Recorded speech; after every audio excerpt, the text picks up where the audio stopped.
yendo a la convertibilidad, ya cuando Cavallo asume como ministro de Economía, más o menos... Cambia la moneda porque Contame cómo sería.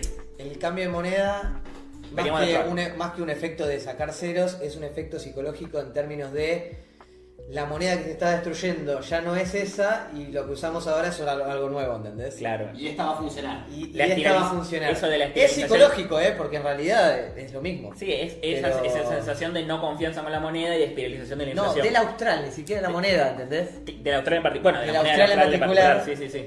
Y bueno, cuando sacan la ley de convertibilidad, primero la igualan con el austral, que era 10.000 a 1, y cuando nace el peso es 1 a 1.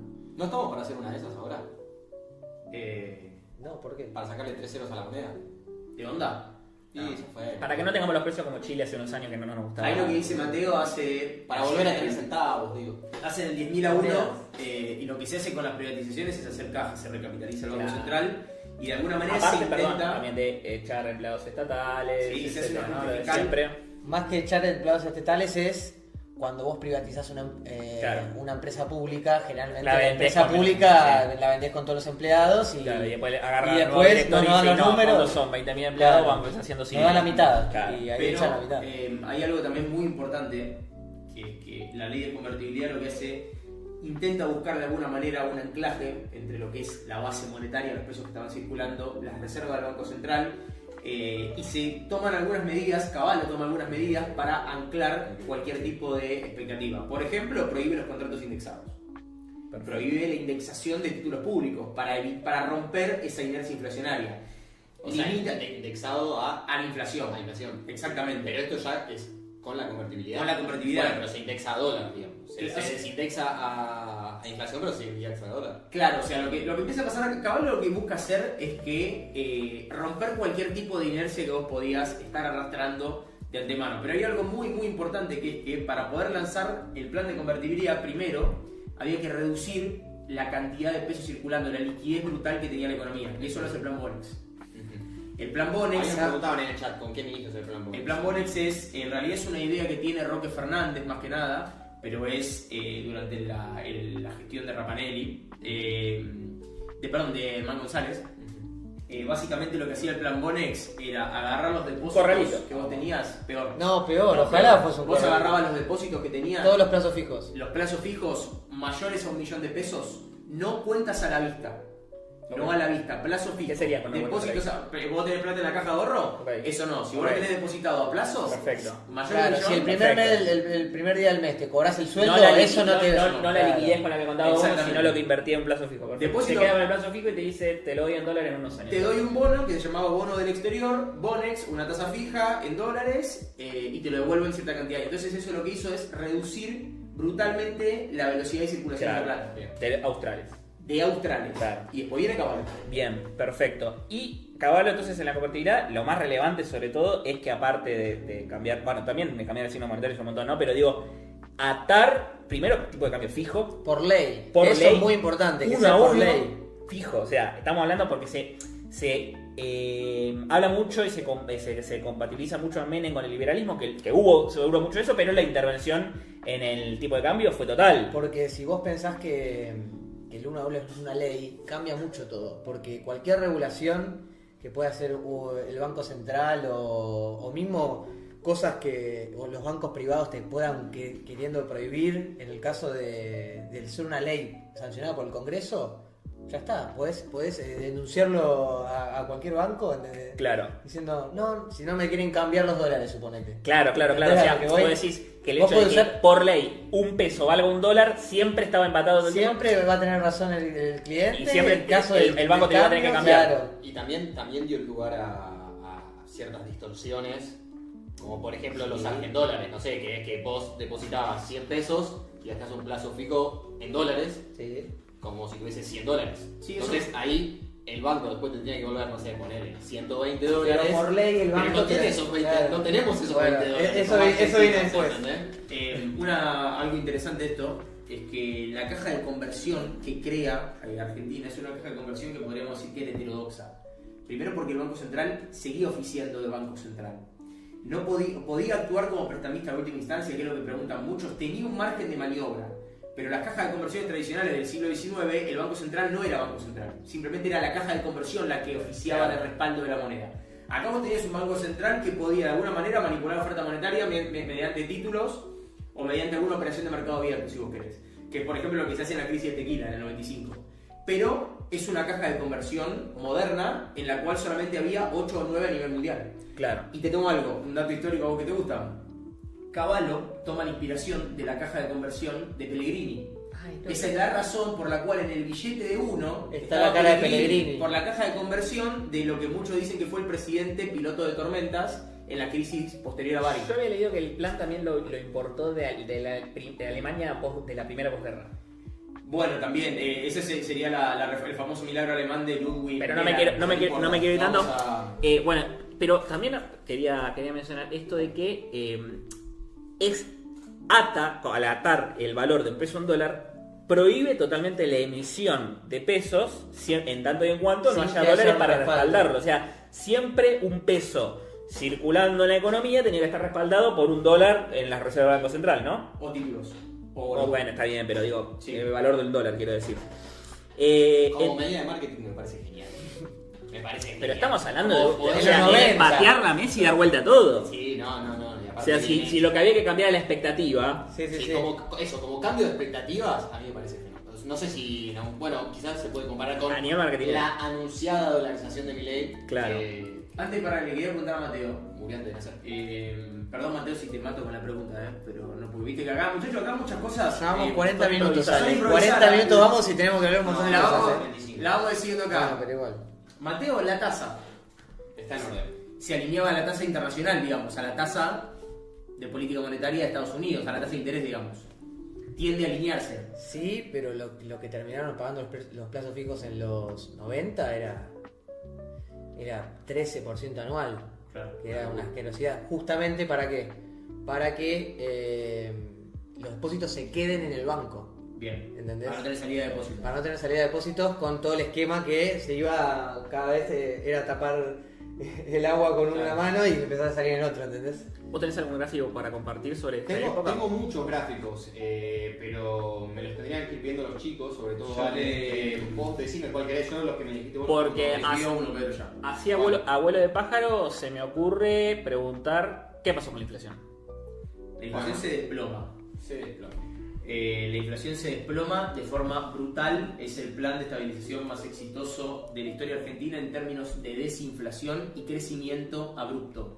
La Argentina entre 1991 y 1994 tiene un crecimiento exponencial y un desplome brutal de 5 o 6 de tasa por año, creo que Sí, o más. Incluso Creo que hay llega a 8. Creo que llega a 8 un año. Llega a 8 de crecimiento Es del un PIB. desplome brutal y hay una remonetización, es decir, la gente queriendo plata encima, a lo contrario que es la hiperinflación, que es desmonetización. Que a la vez que, Brutal. como está atada la emisión al dólar, A que entren dólares. el mismo peso hace que, la misma ley hace que vos cuando remonetices aumente el porcentaje de la base por PBI, ¿entendés? Exactamente. Pero bueno. A ver de nuevo. Sí, cuando vos decís remoneticen, a ver, tráelo porque no es la tasa eterna de esto, vamos. ¿Qué sería remonetizar? Sería que la misma plata que anda circulando cada vez sea mayor, pero a menos velocidad. Ok. O sea, que haya más plata circulando a menor A velocidad. menor velocidad. Ok, bien. ¿Entendés? Está bien. Ahora se entendió. Bien. A más inflación, hay más velocidad. Claro, sí, tal cual. Porque La gente no quiere la plata. Se lo quiere sacar de encima, a claro. Se lo saca. mayor, no sé, PBI o una economía más fuerte, hay más plata en movimiento, Sí. pero a una velocidad. ¿De qué depende? ¿Cuál es la velocidad correcta? ¿Qué es lo que te Depende de marca? un montón de cosas. Ok. Que no necesariamente son económicas. Ok. ¿Entendés? Eso que vos nombraste, por si alguno quiere googlear, es alguno de los principios que mete Milton Friedman en la economía, de que más o menos para tener un orden la emisión tenía que ir en torno al crecimiento de la economía. Claro. Que después vienen un montón de economistas que eso lo corrigen, pero más o menos eso que vos describiste es un poquito... A grandes rasgos. A grandes rasgos, ponele. Volvamos, que nos vamos. No, pero está bien. En 6 meses de anunciar la compatibilidad, la inflación llega a ser casi 0% mensual. Una locura. También es relevante a hablar de cómo esto impulsó el consumo interno en esa primera etapa, sobre todo, ¿no? Que vos hablabas del 91 al 94. Así es. De cómo hubo de nuevo crédito. Porque, o sea, eso es algo que estamos empezando a ver, un atisbo ahora, pero imagínate con la inflación desplomándose de esa manera, viniendo de los regímenes que se venían que eran peores de lo que nosotros teníamos ahora también, o sea, 3000% anual. Mira, yo te puedo hacer eso, te va a gustar. Por ejemplo, vos es difícil trazar periodos históricos económicos que sean uniformes, pero si vos querés trazar un periodo histórico económico en cuanto a lo monetario o a lo inflacionario, vos entre el 74 y el 89 podés hacer una linealidad, porque Claro. Argentina nunca baja del 110% de Una inflación. locura, boludo, una locura. En ningún momento. Entonces, en ese periodo vos estás pensando que del 91 al 94, por primera vez desde el 74, Argentina tiene una inflación no solo por debajo del 100, sino por debajo del 10% anual. Podemos decir alineada globalmente a los países. Claro. Es más, Claro, eso está te trae problemas. Ahora ¿Qué otro eso, tipo? a eso después lo vamos a tocar. Pero bueno, entonces se reactiva la inversión también, además del acceso al crédito. Y empieza también una maquinaria de la importación a full. Que con el paso de los años la convertibilidad iba a empeorar, iba a acrecentarse esto. Porque a ver, ya nosotros ya mencionamos un poco de los primeros caídos, ¿no? De la menemeta, porque eran los empleados públicos que se quedaron a la full. Siempre Ahora, en un modelo económico siempre hay que pierde. siempre hay ganadores y perdedores. No, bueno, yo no estoy ponderando tampoco el Ok, régimen ok. de que veníamos anterior. Creo que quedó claro. Después, ahora estamos hablando también de un modelo que empieza a virar hacia una importación a mansalva. Para mirar para afuera, como Para decir. mirar afuera y dejar de mirar tanto capaz con lo que se producía acá, pero que sí se consumía mucho. O sea, el consumo interno se motoriza mucho en esos años. Pero que con el devenir de los primeros años, de los siguientes años de la convertibilidad, hubo un dato que yo vi hoy que me llamó la atención, porque lo primero que yo asociaría, no sé si a vos, Pedro, te pasará, de decir, bueno, un peso, un dólar, entonces tenemos la misma inflación que Estados Unidos. Y sí, o sea, Pero sería lo lógico. Pero ¿Por no, qué no? no sé por qué, me lo pueden explicar ustedes si quieren. Pero En realidad hay un peso, un dólar, pero los vaivienes del macroeconómicos globales no son iguales. en el ¿entendés? 90, del 90... Porque Estados Unidos es su país Claro. que tiene sus problemas. Tampoco tiene la misma productividad de Estados Unidos. Y no evoluciona al mismo ritmo. A eso voy también, ¿entendés? Estados Unidos es una sociedad que está determinada de una manera y nosotros somos argentinos que, si bien optamos a nuestra moneda al dólar, no es lo mismo. Esto necesitaba muchísimos dólares, O porque sea, estamos hablando, perdón. o sea, sí. Sí, no. Más fácil. No, bajando un poquito la tierra. Si, o sea, vos hoy decís 1-1. ¿Está bien? Si este país, su economía, voy a hablar en términos abstractos, avanza mucho más rápido que el de este país, bueno, eventualmente lo que produce este país va a ser más que lo que produce este. Y ahí va a haber una No, disparidad. pero es incluso más fácil. Vos atás la moneda y naturalmente la tasa de inflación va a tender a alinearse un poco a la tasa de inflación internacional. Pero la oferta, la demanda de dinero que vos podés tener en tu país Claro. doméstico es distinta a la demanda de dinero que va a tener Estados la moneda Unidos. en Estados Unidos, por ejemplo. Es distinta la demanda de dinero, es distinta la preferencia de los agentes económicos, si prefieren más gastar, más ahorrar, es distinto. A ver, la inflación se tiende a alinear a la inflación internacional, pero uno de los diferenciales que hay, por ejemplo, es en la tasa de interés. por Claro, ejemplo. claro. Y todo desbarajuste se paga con otra cosa. Exactamente. A mí me interesa leer un comentario que acá que puso Luciano Espinosa. Dice: mi abuelo me contaba que con Alfonsín no podía alquilar y en los primeros 4 años de Menem se hizo la casa.